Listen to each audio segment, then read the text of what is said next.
बिथाङा सानाखै नामा जे गाव जे सासे जुनार गराय जानानै बाहाय दिन्थिनानै जोंनि आइजो माहारिखौ माने एखेबारे हाखराव निकृष्ट थाइसे थाइनै इउटिउबनिफ्राय रां मोननो थाखाय जे जोंनि आइजो माहारिखौ जे जोबोद अयनाय बेबायदि दिन्थिनानै लाबाय। हाय हेलौ लोगोफोर आरो आं दायो नोंथांमोननि सेरावहाय मोनसे गोदान भिडिअनि थाखाय बयखौबो बरायहरनाय थाबाय आरोना लोगोफोर, आंनि नायगिरि आंनि भिउअर्स नोंथांमोन, आंनि साबस्क्राइबार नोंथांमोन आरोना लोगोफोर। थ' लोगोफोर बे समावहाय नोंथांमोननि सेरावहाय आं मोनसे गोदान भिडिअ लानानै फैदों आरोना लोगोफोर। थ' आं दायो नोंथांमोननि सेरावहाय बांद्राय बाथ्राखौ पेक बुखिनानै आरो गोबाव खालामनो होननानै सानाखै आरोना लोगोफोर। थ' जायखियानो जादोंला नोंथांमोना बे भिडिअखौ नायोब्ला स्किप खालामनानै नायनाङा, स्किप खालामनानै जुदि नायोब्ला नोंथांमोना बुजि मोननाय नङा। ओंखायनो आं दायो बांद्राय गोबाव खालामबाय थालासै, सिदा डिसक्लेमारखौ लागायदेरना होलांदोनोसै, नोंथांमोनाल' भिडिअखौ जोबजासिम नायलांबाय थाबानो जाबाय आरोना लोगोफोर। थौदो नायलांदो बिदिब्ला।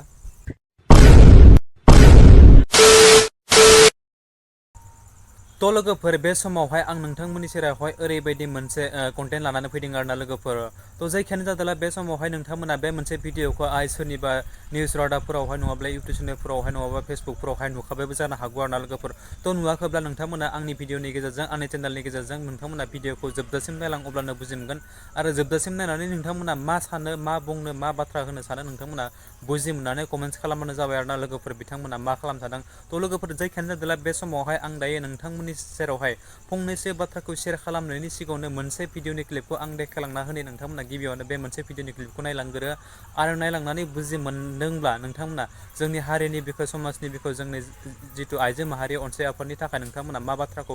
शेयार खालामनो होननानै सानो नोंथांमोना कमेन्ट सेक्सनाव कमेन्ट खालामबानो जाबाय। निसय नोंथांमोना मिथिखाबाय आं दायो नोंथांमोननि सेरावहाय मा कन्टेन्ट लाना फैदों, नङाब्ला लोगोफोर बै आंनि थाम्बनेल आरो टाइटेलखौ नायनानै नङाब्ला। थ' लोगोफोर जायखियानो जादोंला बे समावहाय आङो बांद्राय गोबाव खालामबाय थालासै, गोबाव खालामोबा जेमानो गोबाव खालामै मानो बाथ्राया लावलांबाय थायो नङा होमब्ला लोगोफोर। थ' आं दायो गिबियावनो नोंथांमोननि सेरावहाय बे मोनसे भिडिअनि क्लिपखौ आं देखायना होग्रोनि, नोंथांमोना गिबियावनो बे मोनसे भिडिअनि क्लिपखौ नायलांग्रोबानो जाबाय आरोना लोगोफोर। थौदो नायलांदो। दा जोंबो सावगारियाव नुदों, नुनाय लोगो लोगो जों जथेस्थ' दुखु मोनदों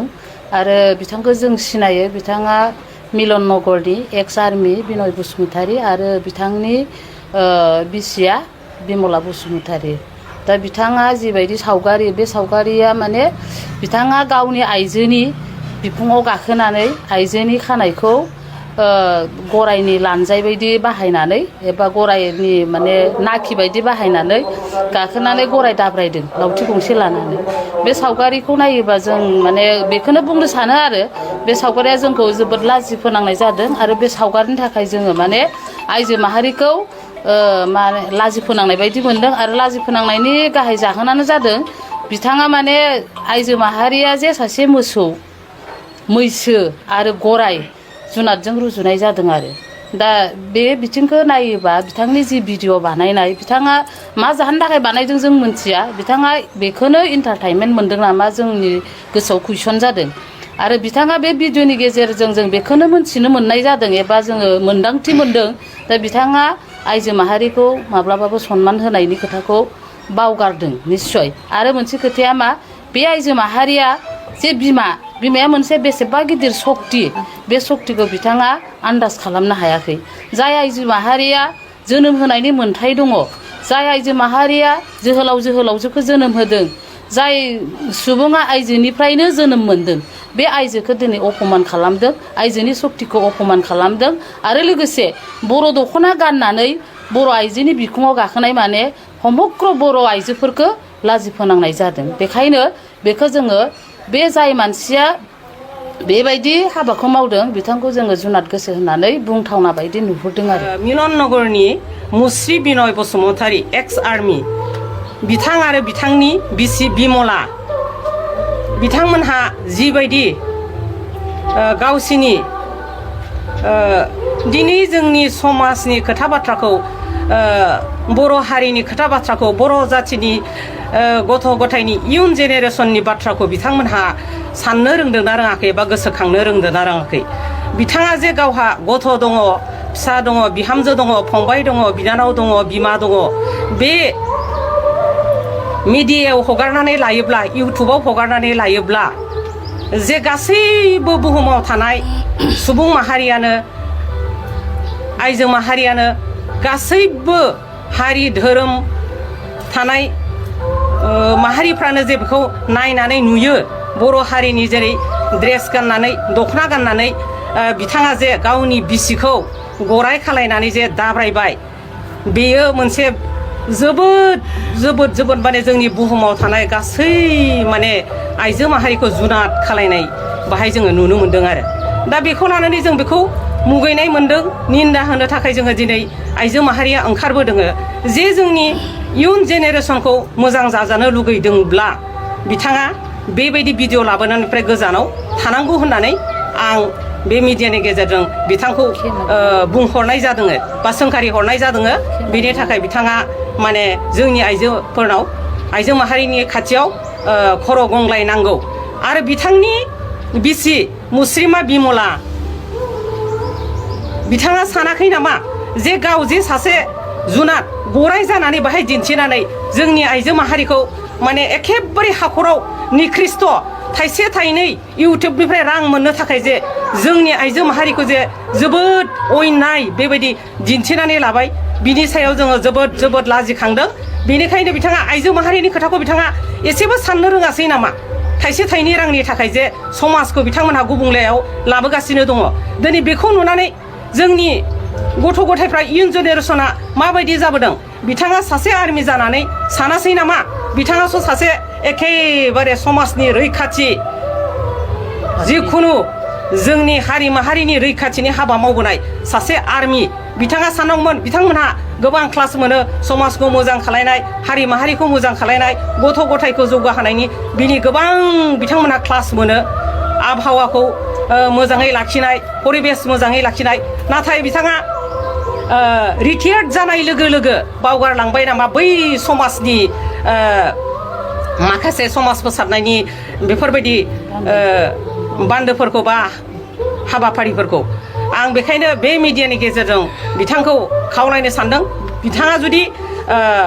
बेबायदि भिडिअफोर लाबोनो गोसोब्ला बेबायदि लाबोआलासिनो समाजाव गथ' गथायखौ माबा मोनसे मोजां थुलुंगा होनाय समाजनि माबा मोनसे जौगाखांनाय बेबायदि भिडिअखौ बिथाङा लाबोयो आं बेखौनो बे मिडियानि गेजेरजों बिथांखौ सोंखारिनायजों लोगोसे आं खावलायनाय थाबाय आरो बिथांनि बिसियाबो साबधान जानांगौ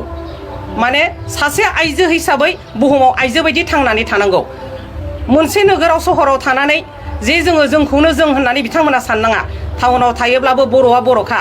बर' बायदि माने गावनि गाननाय जोमनाय राव हारिमुखौ माब्लाबाबो जोङो बावगारनानै नागारनानै जों थांनानै थानो हाया बै टाउनाव थायोबाबो जोङो बर' होननानै गावखौ जोङो स्वीकृति होखानांगौ नोंनि टाइटेल नोंनि गाननाय जोमनाय हारिमुवानो जे नोंखौ खोन्थाखायो आरो नों खोन्थानानै लानांगोन नोंनि एड्रेसावनो बेखौ आं नोंथांखौ खावलायहरो बे मिडियानि गेजेरजों नोंथाङा बेफोरबायदि भिडिअनिफ्राय गोजान थानांगौ नङाब्ला जोंनि आइजो आफादा बिनि सायाव गोख्रों एक्सन लानाय जागोन आं बेखिनिखौनो बुंनानै आङो दोनथ'नाय जाबाय जों बेखौनो मोजाङै खावलायहरनो सानोदि एबा मिथिहोहरनाय जायोदि जोङो जोंनि मोनसे थामोनथा जोंनि कालचार हारिमु आरो जोंनि जाथिनि डेभेलपखौ नायनानै हाबा मावजानो लुगैयो आरो जाय बेक्तिफ्रा थाखा फैसानि इउटुब आरो फेसबुकफ्राव जानला मोनला हारियाव जायखौ जों सहायथावना नङा बेफोर भिडिअखौ लाबोनानै जोंनि हारियाव बेले बेजे लाबोयो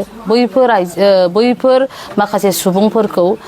जोंनि समाजनिफ्राय बाहेराव थाहोनो थाखाय जोंनि बयबो आइजो माहारिया सांग्रांथि जानांगौ आरो सांग्रांथि जानानै जोङो जोंनि जेनेरेसनखौ दानायाव बयबो गोसो होनांगौ आरो जोङो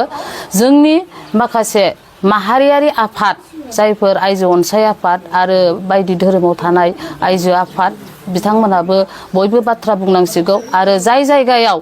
जोंनि समाजा सहायथावै बे बर' हारिया गोथारमोन बे गोथारथिखौ लेथ्रा खालामनाय माखासे जेनेरेसनखौ गाज्रि खालामनाय माखासे थाखा फैसानि थाखाय गाज्रि लामाथिं लांनाय गावनि इन्टारेस्टखौ लानाय बैफोरबायदि माखासे सुबुंफोरखौ जोङो नायनानै बिथांमोनखौ साफा साफा जोंनि समाजनिफ्राय एरख'नाय आरो बे हाबाया माब्लाबाबो मावनो हायैनि थाखाय जों बयबो थाग थियारि आरो सांग्रांथि जानो थाखाय खावलायहरनाय जाबाय थ' लोगोफोर भिडिअ बेनोमोन निसय नोंथांमोना नुखाबाय आरो बुजि मोनखाबाय नङा होमब्ला आरो जायफोरानोखि बुजि मोनाखै नोंथांमोनाव प्लिज अननानै बे भिडिअखौ रिपिट खालामनानै नायनानै बुजि मोननानै लाबानो जाबाय आरो जोंनि जितु फैबाय थानाय जितु इयुन जेनेरेसन बा आइजो अनसाय आफादा दायो नैबे जितु भिडिअआवहाय मा बाथ्रा फोरमायलांदों नोंथांमोनाबो अननानै इफोरनि फारसे एसे स्ट्रं जायो सांग्रां जायो गावखौनो बेसे बोलोआव लाबोयो होननानै आं सानो आरोना लोगोफोर थ' जायखियानो जादोंला आं बयखौबो मोनसे बाथ्राखौ आं गिबियावनो शेयार खालामनो होननानै सानदों आरोना लोगोफोर जायफोरानोखि दिनै ससियेल मिडिया सालायगिरि वाट्सएप इउटुब फेसबुक इन्सटाग्राम बायदि बायदि गोबां सुबुंफोरानो सालायगिरि आंबो सालायो देलाय नङा होमब्ला लोगोफोर ओंखायनो जेनेबा बयखौबो आंनिनो आदा आब' आदै मादै गासिबो आदा बाजैमोनखौबो आं बयखौबो खावलायो आंनि फंबायमोनखौबो नङा होमब्ला लोगोफोर जायफ्रानोखि दिनै ससियेल मिडिया सालायगिरि बिथांमोना मोनसे एक सेकेन्डनि भिडिअ जुदि भाइरेल जुदि ससियेल मिडियायाव पाब्लिस खालामनानै होयोब्ला बेसेबांदि भाइरेल जायो होननानै नोंथांमोना गासै सुबुङानो मिथिखायो अलरेडि नङा होमब्ला लोगोफोर थेवबो मिथिनानै मिथिसेयावबो नोंथांमोना दिनैनि बाराव माने बेफोरबायदि गाज्रि खामानिखौ मावलांबाय थानो हमदों गावखौनो जेनेबा उन सिगां सानबावालाखानो बेफोरबायदि खामानिखौ मानो बारेनिफ्राय बारे मावलांबाय थादों अलरेडि दिनै नोंथांमोना गोबां सुबुङानो नुखायो आरो नायखाबाय थाखायो दिनै ससियेल मिडियाफ्राव इउटुब फेसबुक इन्सटाग्राम बायदि बायदिफोरावहाय नङा होमब्ला लोगोफोर ओरैबायदि भाइरेल जानाय मालायनि गाज्रि भिडिअफोरखौ हगारनायफोरखौ नोंथांमोना अलरेडि नुखाबाय थायो नङा होमब्ला दिनै एक सेकेन्डनि भिडिअबाबो दिनै पाब्लिस खालामब्ला ससियेल मिडियाआव बेसेबां बुहुमावनो सारा बिश्वआवनो नुखायो होनना नोंथांमोना अलरेडि मिथिखायो थेवब्ला मिथिनानैबो मिथियै बायदि मानो बेफोरबायदि गाज्रि खामानिखौ मावो होननानै आं नोंथांमोननि सेरावहाय बुंदों आरोना लोगोफोरथ' नोंथांमोना आंखौबो गाज्रि मोननाङा मानो होननानै बुङोब्ला आंबो ससियेल मिडिया दिनै सालायबाय थादों नङा होमब्ला आंबो दिनै इउटुब सालायबाय थादों आंबो दिनै फेसबुक सालायबाय थादों नङा होमब्ला जायफ्रानोखि नोंथांमोना दिनै इउटुब नायदों जायफ्रानोखि फेसबुक नायदों नोंथांमोना अननानै हाजासिम नैबे भिडिअखौ शेयार खालामना हो जाहाथे बयबो बुजि मोननानै लायो बयबो साननानै लायो नङा होमब्ला नोंथांमोना साननो हागौ जे आं सासे नेहार उन्दै सुबुं मानसिया दिनै बेफोरबायदि बाथ्राखौ बुंदों नङा होमब्ला आंबो उन्दै जानो हागौ नाथाय आंनियावबो मोनसे नङा मोननै साननो हानाय गोहोआ दङ बा बुजि मोननो हानाय गोहोआ दङ नङा होमब्ला आंबो नोंथांमोननि सेरावहाय जुदि मोनसे मोननै बाथ्राखौ जुदि मोजां बाथ्राखौ शेयार खालामना होनो हायोब्ला नङा होमब्ला निसय नोंथांमोना इयुन जुदि फैबाय थानाय जेनेरेसना बाथ्राखौ लानानै मोनसे गावखौनो मोजां लामायाव फैगोन होननानै आं सानो आरोना लोगोफोर लोगोफोर जायखियानो जादोला बे समावहाय दिनै आइजो अनसाय आफादा दिनैनि बाराव मानो थाखाय खुद्रिनानै दिनै जोंनि ससियेल मिडियायाव भिडिअ खालामनानै आपलड खालामनो गोनां जादों नङा होमब्ला लोगोफोर थ' नोंथांमोना मोनथिखाबाय जानो हागौ नङा होमब्ला सासे एक्स आर्मि जालायनानै दिनै बिसि फिसाय दिनै ससियेल मिडियायाव बेफोरबायदि गराइनि फाव खालामनानै गावनि बिसिखौ खानायखौ हमनानै माने गराइनि फाव खालामनानै बिथांमोना दिनै ससियेल मिडियायाव आपलड खालामदों गावनि फेसबुकाव बेखौ लानानै बिथांमोना आइजो अनसाय आफादाव खुद्रिनाय लामाखौ लाबोदों आरोना लोगोफोर थ' नंगौ नङा होमब्ला लोगोफोर जायबाबो जेनेबा गावनि सासे जोनोमगिरि बिमाखौ जों दिनै बिमा माहारिखौ जों इसोर होननानै साननांगोन जों नङा होमब्ला दिनै माइनाव बिथांमोना जुदि बिमा माहारिमोना माइनाव होननानै जों जायखौ जों गाबज्रियो नङा होमब्ला बिसोरो जुदि बिमा माहारिया जों सुबुंखौ जों मानसि माहारिखौ जुदि जोनोम होआमोनब्ला जों दिनै नैबे बुहुमावहाय दिनै जों जाबायदि थांनानै दङ जाबायदि मिथिंगानि सोमखोर गाब महरखौ जों नुदों बेफोरबायदि महर मुवाखौ बेसादखौ जों दिनै बुंनो हानाय भुगिनो हानाय गाबनो हानाय सोंखारिनो हानाय बेफोरबायदि बाथ्राखौ जों निसय नुवामोनबो जानो हागौ आरोना लोगोफोर थ' दिनैनि बाराव जोंनि आइजो माहारिया जोंबायदि मानसिखौ सासे मानसिखौ जोनोम होनो हानाय गोहोआ सक्तिया बिथांमोननियाव दङ होननानै बिथांमोना अलरेडि बुंलांखाबाय नङा होमब्ला लोगोफोर आरो आं दायो बांद्रायखौ बुंनो होननानै सानाखै निसय नंगौ बिथाङा दिनै सासे एक्स आर्मि जालायनानै दिनै बुजिनांगौमोन गावनि गथ' गथाय गावनि फेमिलिखौ फारसे लानानै नङाब्ला दिनै आंबो मोनथिदों बिथाङा दिनै जिथु गावनि जोनोमगिरि हिन्जावखौ बा बिमा माहारि बायदि सोमोन्दोखौ दिनै बेफोरबायदि गराइ दाब्रायनानै लांनायखौ आंबो एसे दुखु मोनदों मानो होनना बुङोबा जों दिनै बिमा माहारिमोनखौ जों खुलुमो नङा होमब्ला मानो होनना बुङोबा बिसोर जोंनि इसोर बिसोर जोंनि भगबान होननानै जों सानो दिनै बिमा माहारिया जोंखौ जोनोम होआमोनब्ला जों दिनै नैफोरबायदि लामायाव जों सफैनो हानाय नङामोन बा फैनो हानाय नङामोन आरोना लोगोफोर थ' लोगोफोर आं आरो नोंथांमोननि सेरावहाय बांद्रायखौ बुंनो होननानै थांलासै अलरेडि नोंथांमोननि सेरावहाय जाबायदि बाथ्राखौ बुंनांगौमोन बिथां आइजो अनसाय आफादानो अलरेडि बुंलांखाबाय नोंथांमोना अलरेडि बुजि मोनखाबाय आरोना लोगोफोर थ' आं फार्स्ट आरो जोबथारनायाव बेखौल' मोनसे खावलायबावगोनदि आं दानिबाव एसे आगोलावहाय थांनाय जाय सुबुङानोखि आंनि आदै मादै आदा बाजै फंबाय बिनानावमोन गासै बयखौबो जायफ्रानोखि ससियेल मिडिया सालायगिरि बिथांमोनखौ बुंदों आङो नोंथांमोना बेफोरबायदि भाइरेल भिडिअ एक सेकेन्ड जुदि भाइरेल भिडिअ जुदि पाब्लिस खालामोबा सारा बिश्वआवनो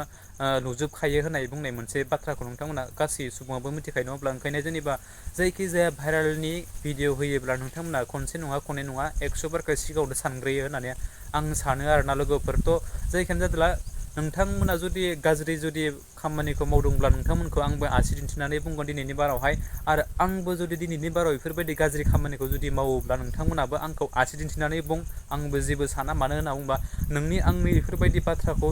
जुदि नोंथांमोना जुदि बुंफोरलायाब्लासो सोर मिन्थिनो नङा होमब्ला आंनि गाज्रिखौ नोंथांमोना जुदि आंखौ जुदि बुंब्लासो आं मिन्थिगोन आं दिनै बेफोरबायदि गाज्रि खामानिखौ मावदों होननानै आरोना लोगोफोर थ' ओंखायनो जेनेबा आं दिनै नोंथांमोनखौ बुङो गिबियावनो खावलायो जोबथारनायावबो खावलायो नङा होमब्ला लोगोफोर जाहाथे इयुन फैबाय थानाय समाव नोंथांमोना जाहाथे बेफोरबायदि आरो गाज्रि खामानिखौ मावासै आरो गाज्रि खामानि मावनायनि सिगाङावनो जों 100 बारखौ सानग्रोयो आरोना लोगोफोर आथिखालनि जुगाव मानसिया मोजां थायोब्ला फैसा थाखा खामायनाया गोरलै बाथ्रा नङा होमब्ला लोगोफोर अनेक खामानि दङ अनेक बायदि खामानि दङ नङा होमब्ला लोगोफोर आथिखालनि जुगाव फैसा रां खामायनायनि लामाया जोबनो थाङाखै ओंखायनो जेनेबा मोजां खामानि मावनानैबो रां खामायनो मेरला राहा लामा दङ ओंखायनो नङाब्ला लोगोफोरथ' जोबथारनायाव आं दायो बांद्राय गोलावखौ बुखिलासै आरो प्लिज नोंथांमोना जुदि आंनि चेनेलावहाय गोदानब्ला आंनि भिडिअखौ नायनानै मोजां मोनदोंब्ला नोंथांमोना आंनि चेनेलखौ साबस्क्राइब खालामदो लोगोसे लाइक कमेन्ट एन्ड शेयार खालामदो आरो जोबथारनायाव नोंथांमोना बै खनायाव थानाय बेल आइकनखौ दाबायना होदो आरोना लोगोफोर जाहाथे आं आरो बेफोरबायदि गोदान आपडेट भिडिअ होयोब्ला नोंथांमोननियाव गिबिया नटिफिकेसनाव सहैनाय बायदि आरोना लोगोफोर स' थेंक इउ स' माच आरो नेक्स्ट भिडिअ फिन खेबसे लोगो मोनगोन बाय बाय